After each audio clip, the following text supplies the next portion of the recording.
Selamat berjumpa kembali di channel YouTube Ruang Demokrasi. Kali ini kita akan membahas mengenai 13 karya terbaik dan terpenting di dalam karir filosof Friedrich Wilhelm Nietzsche pada buku yang ke-9 berjudul Nietzsche kontra Wagner. Buku Nietzsche kontra Wagner diterbitkan pada tahun 1888 dan merupakan karya akhir yang menarik yang berspekulasi tentang hubungan yang kompleks antara Friedrich Nietzsche dan Richard Wagner.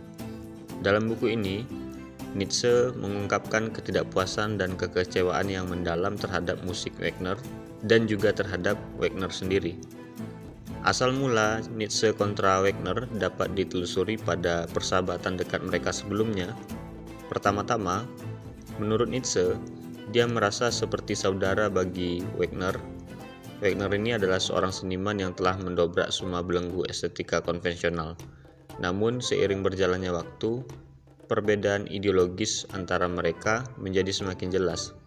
Pada intinya, Nietzsche kontra Wagner bukan sekadar serangan terhadap komposisi musik Wagner, melainkan sebuah eksplorasi terhadap ketidaksepakatan filosofis yang mendalam di antara keduanya. Di mata Nietzsche, dalam musik Wagner, ia menemukan kegembiraan atas dekadensi dan penegasan atas apa yang disebutnya sebagai keinginan untuk meniadakan kehidupan. Nietzsche menyalahkan Wagner terutama karena terpengaruh oleh tekanan budaya di sekelilingnya dan membiarkan visi artistiknya dilemahkan oleh pengaruh dari luar. Nietzsche juga menyalahkan cara Wagner menggunakan kemegahan musik yang masif serta tema-tema epik sebagai pengalih perhatian dari pertanyaan-pertanyaan yang lebih eksistensial mengenai kehidupan manusia. Lebih jauh lagi, Nietzsche merasa sangat menyayangkan apa yang ia lihat sebagai pelukan Wagner terhadap sentimen antisemit dan sentimen nasionalis demi keuntungan pribadi. Dalam Nietzsche kontra Wagner, kita melihat bagaimana Friedrich Nietzsche bergulat dengan kekecewaan. Ia menampilkan sebuah kesadaran bahwa seseorang yang dulunya sangat dihormatinya kini menjadi representasi bukan hanya perbedaan artistik, namun juga konflik moral yang lebih dalam. Kemudian pada bukunya yang ke-10 berjudul The Birth of Tragedy from the Spirit of Music. Buku ini terbit pada tahun 1872. Friedrich Nietzsche sendiri menerbitkan karya besarnya yang pertama, yaitu The Birth of Tragedy from the Spirit of Music.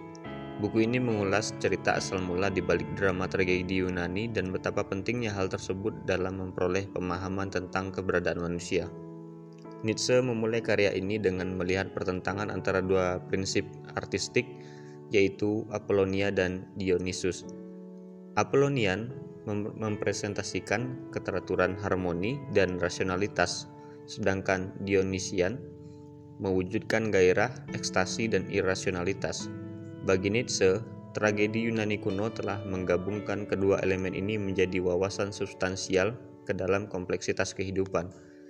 Bagi Nietzsche, tragedi Yunani muncul sebagai reaksi terhadap realitas eksistensi yang tak tertahankan. Kondisi manusia ditandai dengan penderitaan dan kekacauan, tetapi tragedi membantu individu melampaui penderitaan mereka dengan menawarkan katarsis estetika. Melalui musik, tarian, dan puisi yang dipadukan dengan tragedi, individu dapat mengalami pelepasan sementara dari pergulatan pribadi mereka dan bahkan bergerak keluar menuju sesuatu yang lebih besar dari diri mereka sendiri. Menurut pendapat Nietzsche, The Birth of Tragedy bukan sekedar ekspresi artistik semata, namun memiliki implikasi budaya yang lebih luas. Dia mengatakan bahwa masyarakat modern telah menjadi terlalu dirasionalisasi dan tidak lagi berhubungan dengan naluri Dionysian yang mendasar. Dengan mengesampingkan kekacauan batin ini dari kehidupan kita telah mengembangkan tatanan yang dibuat-buat yang mencekik kreativitas dan melumpuhkan pengalaman manusia yang sesungguhnya. Kelahiran tragedi disambut dengan banyak kecurigaan dari lingkungan akademis pada saat itu. Namun buku ini meletakkan dasar-dasar penting bagi karya-karya Nietzsche selanjutnya. Ia memperkenalkan kerangka konseptualnya tentang bagaimana seni, budaya, dan kondisi manusia berhubungan satu sama lain. Dengan mengeksplorasi asal mula tragedi Yunani, Nietzsche meletakkan kebenaran yang mendalam tentang eksistensi dan mengungkapkan bagaimana ada ketegangan yang sama antara keteraturan dan kekacauan yang berada di balik setiap upaya manusia. Selanjutnya, bukunya yang ke-11 yaitu Philosophy in the Tragic Age of the Greeks. Buku ini terbit pada tahun 1873. Friedrich Nietzsche berbicara tentang beberapa ide dan pandangan filosofis dari tokoh-tokoh penting pada zaman Yunani kuno di buku ini.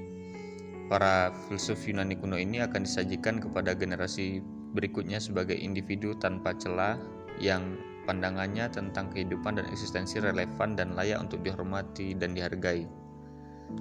Salah satu filsuf yang dieksplorasi dalam buku ini adalah Thales, yang mengatakan bahwa air adalah asal mula segala sesuatu. Ada 3 alasan yang dikemukakan oleh Nietzsche mengapa gagasan ini harus dianggap sebagai proposisi yang serius. Gagasan ini menawarkan sebuah pernyataan tentang sumber utama dari segala sesuatu. Gagasan ini menghindari bahasa mitos atau fiksi, dan gagasan ini merefleksikan sebuah visi yang melihat segala sesuatu secara fundamental saling berhubungan. Tokoh lain yang dipertimbangkan oleh Nietzsche adalah filsuf Anaximander, yang percaya pada emanasi hal-hal yang ada dari sumber yang tidak terdiferensiasi atau apeiron.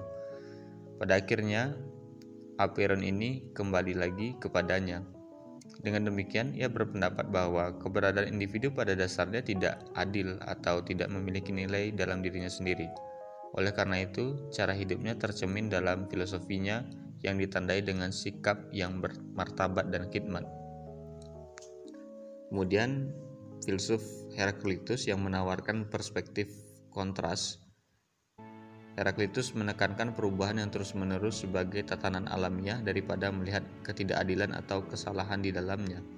Menurutnya, realitas menunjukkan keteraturan yang tetap di antara perubahan yang terus-menerus. Heraklitus dengan cerdik membuat pernyataan paradoks berdasarkan pengamatannya terhadap dunia yang dikondisikan oleh variasi yang konstan.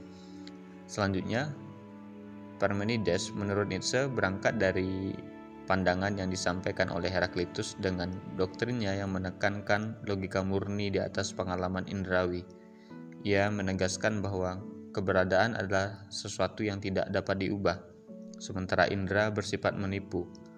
Parmenides berpendapat bahwa realitas sejati terletak di alam pikiran, di mana logika menang atas sifat persepsi indrawi yang selalu berubah. Dalam interpretasi Nietzsche, ada yang digambarkan oleh Parmenides adalah sebuah kebenaran yang subjektif, bukan objektif. Kemudian, filsuf Anaxagoras juga setuju dengan Parmenides dalam menyangkal ketiadaan dan prinsip menjadi.